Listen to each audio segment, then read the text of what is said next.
Eat it up now, before it gets cold. Hodge placed steaming bowls of porridge on the kitchen table, in front of her 2 young charges. Bryony, the elder girl, carefully trailed a golden line of honey over the creamy bowlful, whilst her younger sister, Bethany, blobbed a large spoonful of bright strawberry jam in the centre of hers, stirring rapidly to turn the white to pink. They spooned their breakfast down hungrily, watched by their smiling housekeeper. Hodge ran water into the porridge pot and stood it on the draining board to soak. She turned back to the girls. Now then, make the most of this week, because Mr. Eyre will be arriving on Sunday afternoon. Bryony laid her spoon down and looked up at Hodge. Do we really need a tutor? We've been 3 whole months without one. Surely all we'll ever need to learn is in the books in Papa's library. You know perfectly well what your parents' letter said, Miss Bryony. A tutor has been engaged to give you a proper and, what was it? A proper and progressive education as befits the daughters of the British Empire, Bryony quoted, having memorized the contents of her mamma's latest letter. What's the British Empire? Asked Bethany. Hodge laughed. Well then, there's your first question for Mr. Eyre when he comes.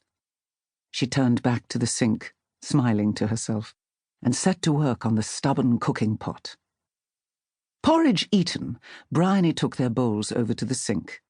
Bethany flung open the kitchen door, and the morning breeze wafted in, bringing with it the summer scent of new-mown grass. Don't be late for lunch now, and try not to get those pinafores dirty, Hodge pleaded. I had the devil's own job getting those fruit stains out last week.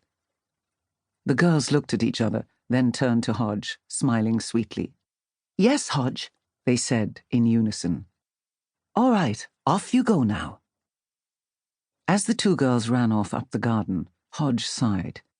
It didn't seem so long ago that she had been running wild back in Ireland through the sweet meadows of her family's farm. Bethany skipped across the garden, pausing at the fish-filled pond with its large central fountain. Bryony watched as her sister dipped her hand into the water, giggling as one of the gleaming golden fish started to nibble her fingertips. Then she was off again, running beyond the confines of the well-kept garden and on into the orchard beyond. Bryony shut the garden gate behind her and wandered over to the old oak tree which stood in the corner of the field. Tom, the gardener, had told her that it was over 200 years old. She brushed the debris from the little bench which Tom had built for them, then sat down, smoothing out the pages of her notebook in her lap. Her pencil poised, she stared across the orchard, seeking inspiration. Come and look at the clouds with me, Bethany shouted. She was sitting on the soft grass, legs stretched out, leaning back on her hands, her golden curls tumbling over her shoulders. Come on, Bryony. Bryony gathered her things and went to join her sister. They lay on the grass, heads touching, staring up at the blue summer sky. Look! There's a squirrel! She pointed at a fat, round cloud, dragging a wispy plume behind it. I think it looks more like Celia's cat. Tom said we might have one of her kittens when they're old enough. If Hodge lets us. She will, if we ask her nicely. Bryony was pointing again, over to the left. Doesn't that one look just like Clara?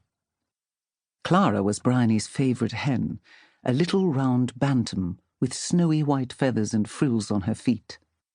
She closed her eyes and listened to the insects buzzing around the fruit trees. Tom was pleased with them, and a bumper crop of apples, cherries, and plums was anticipated. Bethany sighed. I wish we could stay like this forever. With no Mr. Eyre. He can't be worse than Miss Calderbridge, with her stupid pointy nose and her silly stuck-up voice. Both girls giggled. Bryony rolled over on her stomach. Mamma hasn't been very good at picking our tutors so far, has she?